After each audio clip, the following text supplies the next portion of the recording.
Bonjour à toutes et à tous, je suis Maëlys d'Enjoy Family. Je suis heureuse de vous accueillir aujourd'hui sur les podcasts du Baby Web. Nous allons faire ensemble la connaissance de femmes qui partageront avec nous leurs expériences, leur vécu et leurs émotions. J'espère que leurs histoires vous aideront dans votre quotidien de maman. A-t-on le droit d'être une mère imparfaite? C'est une grande question qu'on se pose toutes à un moment donné. Comment être une mère imparfaite et assumée? Aujourd'hui, je suis heureuse d'accueillir Iris du compte Instagram Les Caprices d'Iris, qui va nous parler de ce sujet un petit peu tabou et pourtant si important pour aider les mamans à déculpabiliser. Bonjour Iris. Bonjour.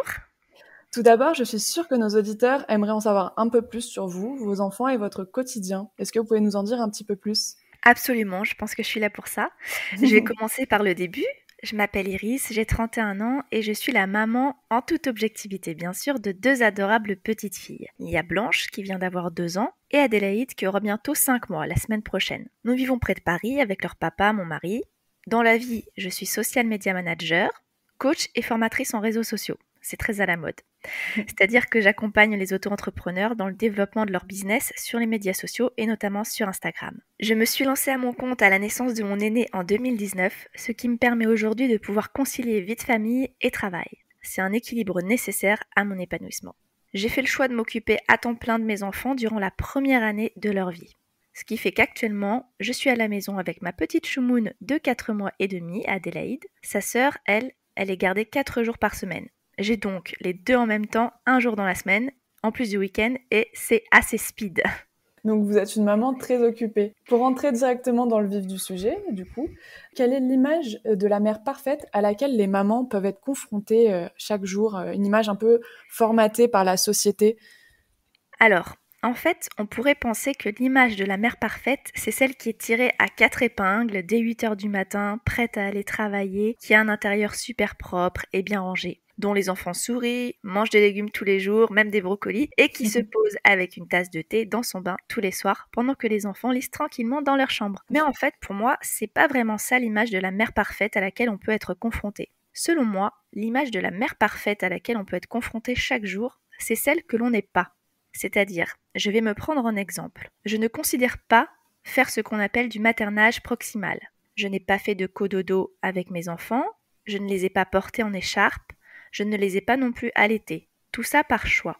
Eh bien, lorsqu'on fait ce choix, on peut très vite culpabiliser et se dire oh là là, je ne suis pas une bonne mère, je ne suis pas assez à l'écoute de mon enfant, etc. Alors qu'en fait, si, on est à l'écoute des besoins de notre enfant. Et justement, on sait qu'il n'y en a pas forcément besoin. Il n'y a que nous, après tout, qui connaissons notre enfant sur le bout des doigts. Il faut se faire confiance, et si on ne se sent pas à l'aise avec certaines pratiques, ou si tout simplement on n'a pas envie de les mettre en place, ça ne regarde que nous, et nos enfants ne seront pas malheureux pour autant. Je peux vous dire que mes filles n'ont jamais souffert de ne pas être allaitées, elles ont fait leur nuit dès lors de mois dans leur propre lit. Ça ne veut pas dire que je ne les ai jamais prises dans mes bras, dans mon lit, ou que je n'ai pas fait de pot à pot. Ça, le pot à pot, j'en ai beaucoup fait les premières semaines.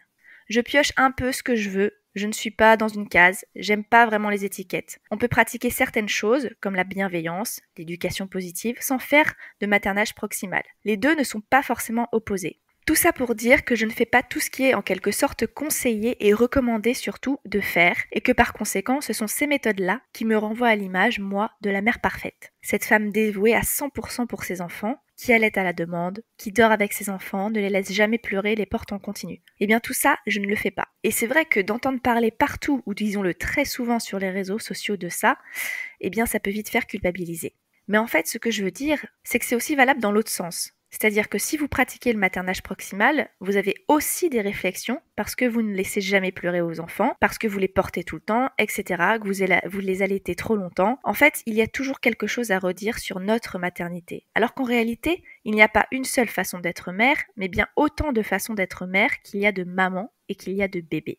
C'est vrai, parce que finalement, comme vous le dites, il y a toujours quelque chose à redire. Avec les réseaux sociaux, etc., il y a un peu une image de la mère parfaite. Et quand on n'atteint pas cette image, on peut être jugé. Et finalement, même les mères qui sont jugées parfaites sur les réseaux sociaux, dans leur quotidien, finalement, je suis sûre qu'il y a plein de personnes qui leur disent de pas être autant sur leur enfant, de les laisser un petit peu tranquilles, etc. Donc voilà, en fait, il y a toujours quelque chose pour faire culpabiliser les mamans. Et c'est souvent des remarques de personnes extérieures, finalement. Donc selon vous, quelles sont les choses que l'on peut trouver culpabilisantes quand on est maman et que finalement on essaie de faire de son mieux? Alors, je viens presque de répondre à cette question. En fait, peu importe la façon dont on décide, en tant que maman, de vivre notre maternité et notre rôle de parent, la société ou même l'entourage souvent trouvera forcément quelque chose à redire. On ne connaît pas les gens, on ne connaît pas leur histoire, et ça peut parfois être très difficile de se retrouver confronté face à des remarques alors qu'on fait tout simplement de notre mieux, qu'on a déjà essayé quelque chose qui n'a pas fonctionné. De manière générale, j'ai envie de dire que si on fait une chose d'une telle façon, c'est parce qu'on l'a décidé, et si on l'a décidé, c'est que nous avons nos raisons. En fait, il faut avoir confiance en soi et en ses décisions. Pas les autres personnes qui peuvent vous dire comment vivre avec vos enfants dans votre quotidien, puisque ils ne le connaissent pas, ce quotidien. Sur votre compte Instagram, vous avez axé votre contenu sur la maternité décomplexée. Vous faites déculpabiliser les mamans avec des posts très second degré, du style les 6 trucs horribles que j'ai déjà fait avec mes enfants, ce que je trouve très drôle. Dans cette liste, on peut par exemple retrouver des anecdotes du style les mettre devant la télé, comme si c'était de nos jours pratiquement, j'irais pas jusqu'à dire ça, de la maltraitance, mais voilà, parfois on peut avoir des contenus sur comme quoi la télé c'est vraiment le pire pour les enfants. Donc vraiment par rapport à ça, quelles sont les choses que vous faites parfois et qui ne vous font pas rentrer dans la case maman parfaite?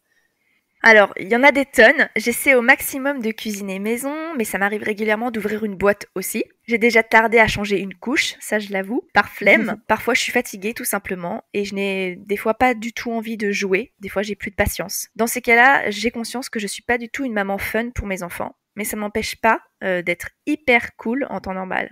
Ça, je vous assure, vous irez voir sur mon compte Instagram Les Caprices d'Iris et vous verrez que je suis plutôt sympa comme nana. Ce qu'on peut souvent me reprocher, c'est de laisser pleurer mes enfants pour le dodo. Alors ça, j'ai vraiment beaucoup de réflexions là-dessus sur Instagram et aussi dans mon entourage. Alors, il faut pas non plus extrapoler, je ne les laisse pas pleurer 3 heures.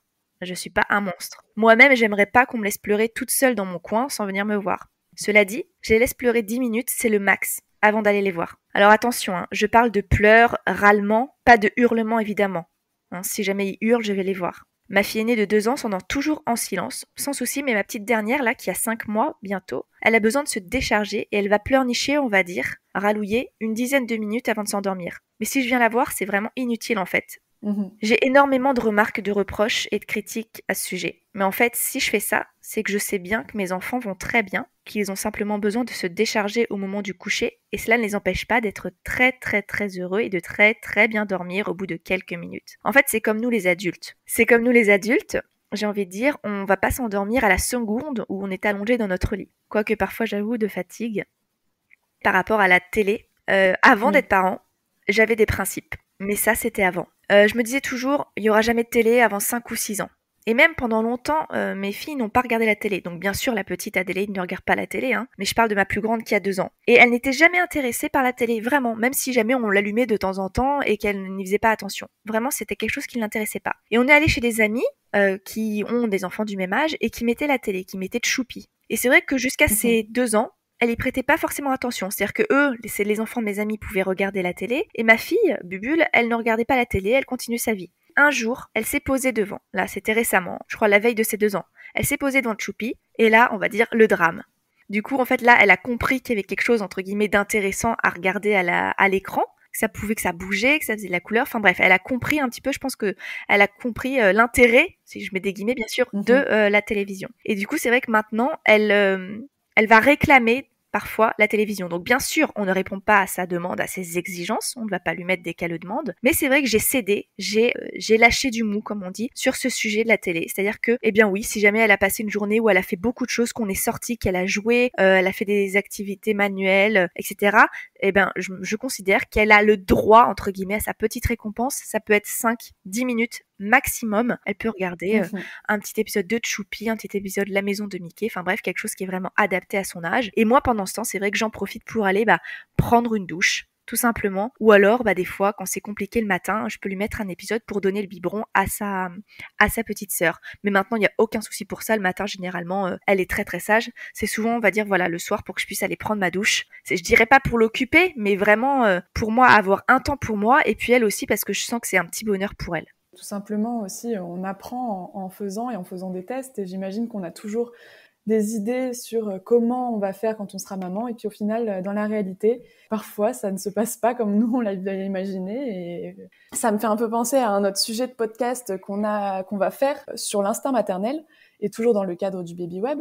Lorsque vous laissez votre enfant regarder la télé, ou lorsque vous couchez votre enfant et que finalement vous l'entendez pleurer, mais au fond de vous, vous savez qu'il va bien, vous savez qu'il se développe bien, vous savez qu'il n'y a aucun souci en fait. Donc est-ce que vous avez un petit peu des conseils à donner à d'autres mamans pour déculpabiliser et finalement apprendre à se faire confiance et confiance en leur instinct? Oui, exactement. C'est comme ce que vous disiez, avant d'être parent, on a des idées et quand on devient parent, on peut vite changer d'avis. Par exemple, moi, à la base, je pensais que j'allais allaiter mes enfants, or ça n'a pas du tout été le cas. Alors, des conseils à donner à d'autres mamans pour déculpabiliser. Ça, c'est facile à dire, mais je pense que c'est tout aussi facile à appliquer. Il faut faire abstraction des reproches qu'on peut nous faire. Parce que comme je l'ai dit plus haut, après tout, ce qui compte, c'est le bien-être de votre enfant. La vie de Pierre, Paul ou Jacotte, on s'en fiche un peu. Et puis, si jamais vous avez donné des raviolis en boîte à votre enfant, que vous l'avez laissé devant Choupi, le temps de faire ce que vous avez à faire ou de prendre votre douche, ça va pas le rendre neuneux, je ne pense pas. Pour finir un petit peu sur ce podcast, je reprends une phrase que j'ai vue sur votre compte Instagram, encore une fois,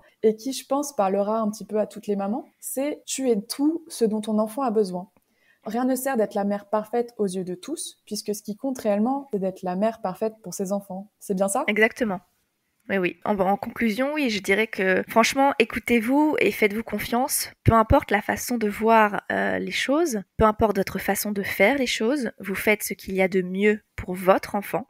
J'aime dire en fait qu'il y a autant de façons d'être mère qu'il y a de bébés dans le monde. Et la mère parfaite, c'est celle que vous êtes pour votre enfant. Et le reste, basta. Eh ben, c'est super de finir sur cette note, et c'est tout ce dont je pense les mamans ont besoin d'entendre. En tout cas, merci beaucoup Iris pour votre partage d'expérience. J'ai été ravie en tout cas, si ça peut aider des mamans, c'est le but. J'espère que ce podcast vous aura plu, à vous tous qui nous écoutez. N'hésitez pas à aller découvrir tous nos autres sujets de podcast par an, que ce soit J'achète tout d'occasion, J'ai fait un déni de grossesse et bien d'autres encore. À bientôt sur le Baby Web, et merci beaucoup Iris encore une fois, merci infiniment.